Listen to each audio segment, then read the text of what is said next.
പരിശുദ്ധനായ ദൈവത്തിന്റെ വചനങ്ങൾ ധ്യാനിക്കുമ്പോൾ തക്കവണ്ണം ഉളവാക്കപ്പെടുവാൻ തക്കവണ്ണം ഇടയായ തീർച്ചയായിട്ടും അവർക്ക് ഭർത്താവാണ്.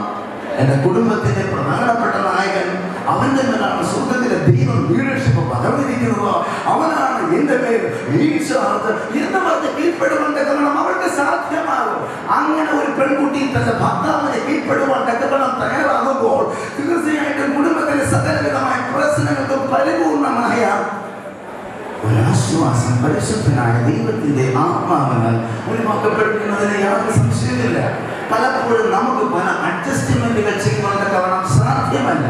ഞാൻ പലപ്പോഴും പലരോടും പറയുന്നൊരു പദമുണ്ട്, താഴ്ന്ന ഇടത്തിൽ മാത്രമേ വെള്ളം സഞ്ചരിക്കുവാൻ ഇടയാകത്തുള്ളൂ. എന്റെ വാക്കിനാണ് ഏറ്റവും വലിയ പ്രസക്തി. ഞാൻ പറയുന്നത് സംഭവിക്കാവൂ എന്ന് രണ്ടുപേരും ശടിക്കുവാണ്ടൊക്കെ വേണം ആരംഭിച്ചാൽ അവരുടെ കുടുംബ ജീവിതത്തിനൊക്കെ ഒരിക്കലും ഒരു നന്മ ഉണ്ടാകത്തില്ല. പക്ഷേ ആരെങ്കിലും ഒരാൾ സ്വർഗത്തിലെ ദൈവം ഞങ്ങളുടെ കുടുംബത്തിനകത്ത് പ്രവർത്തിക്കണം എന്ന് പറഞ്ഞുകൊണ്ട് ദൈവത്തിന്റെ ആത്മാവിന് ഒരു സാന്നിധ്യം, ദൈവത്തിന്റെ ആത്മാവിനെ പ്രവർത്തിക്കുവാൻ തക്കവണ്ണം ഒരു ഇടം നൽകി കൊടുക്കുവാൻ തക്കവണ്ണം ഇടയായ ഞാൻ വിശ്വസിക്കുന്നു. ഇവർക്കിടയിൽ പ്രശ്നങ്ങൾ വരത്തില്ല.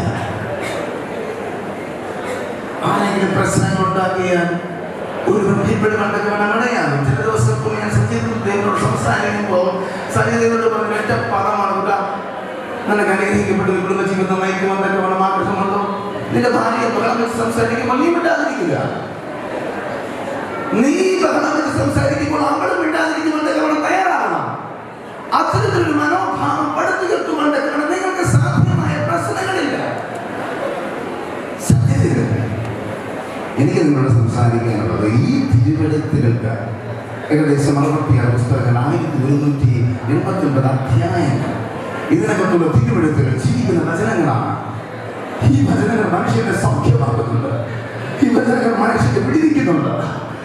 അതേ സദൃശമാക്കും, അതേ പ്രോവർബ്സ്, അതേ സദൃശവാക്യങ്ങൾ അതിന്റെ 4-ാമത്തെ അധ്യായം 20, 21, 22 വാക്യങ്ങൾ പറയുന്ന പദങ്ങളാണ്. ഈ വചനങ്ങൾ ആർക്ക് ലഭ്യമാകുന്നുവോ അത് അവന്റെ സർവ്വദേഹത്തിനും സൗഖ്യമാണ്. അത് ആന്തരികമായാലും മാനസികമായാലും ശാരീരികമായാലും പ്രശ്നങ്ങൾ എത്രമാത്രം ഭീകരമായാലും ഈ വചനം ആരെങ്കിലും ധ്യാനിക്കുവാനോ ആരെങ്കിലും വായിക്കുവാനോ ആരെങ്കിലും അത് ശ്രദ്ധിക്കുവാനോ ഇടയായ അവന്റെ ജീവിതം ഒരിക്കലും തകർച്ചയിലല്ല. അവന്റെ ജീവിതം